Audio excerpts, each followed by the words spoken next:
ஒரு ஏக்கர் 15,00,000க்கு யாருங்க வாங்கி தருவா? அதுவும் நம்ம கரூர் மாவட்டத்தில.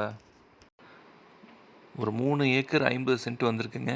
ஏக்கர் ரூ. 15,00,000 சொல்றாங்க. பூமி பாருங்க, செம்மண் பூமி. இது அவங்க விவசாயம் பண்ணாதனால அப்படியே போட்டு வச்சுருக்குறாங்க. இது வந்து சுத்தியும் வந்து விவசாய பூமி தான் இருக்குதுங்க. நல்லா வெள்ளாமை வரக்கூடிய காடு தாங்க. உங்களுக்கு பராமரிப்பு இல்லாதனால உங்களுக்கு இப்படி தெரியுது. இப்போ ஒரு ஒரு குறிப்பிட்ட இடத்துல மட்டும் முள்ளு வெட்டி ஓரமா ஒதுக்கியிருக்குங்க. வீடியோ பார்க்கும்போது தெரியும். ஒரு சில இடத்துல குட்டு குட்டா தெரியும். அதெல்லாம் மரம் வெட்டி போட்டிருக்குதுங்க. ஏன்னா பூமியினுடைய நிலவரம் தெரியணும் இல்லையா கிளையண்ட்டுக்கு, அதுக்காக அந்த மாரி பண்ணியிருக்காங்க. நெறைய பேர் கால் பண்ணியிருந்தீங்க. முன்னாடி போட்டிருக்க வீடியோ பார்த்துட்டு கரூர்ல இடம் இருந்தா சொல்லுங்கன்னு சொல்லி கேட்டிருந்தீங்க. இப்போது கோயம்புத்தூர்லேருந்து ஒருத்தர் கால் பண்ணியிருந்தாரு. அவருக்கு பூமி வாங்கி குடுத்தாச்சுங்க. அவருக்கு ஒரு 8 ஏக்கர் வாங்கி குடுத்துருக்குறோம். இப்போ அடுத்ததா வந்து நெறைய பேர் கால் பண்ணிட்டுருக்காங்க. என்கொயரீஸ் வந்துட்டுருக்கு. நீங்களும் கரூர்ல இடம் பார்க்குறீங்கன்னா சொல்லுங்க. மறக்காம லைக் பண்ணிக்கங்க, ஷேர் பண்ணிக்கங்க, சப்ஸ்கிரைப் பண்ணிக்கங்க.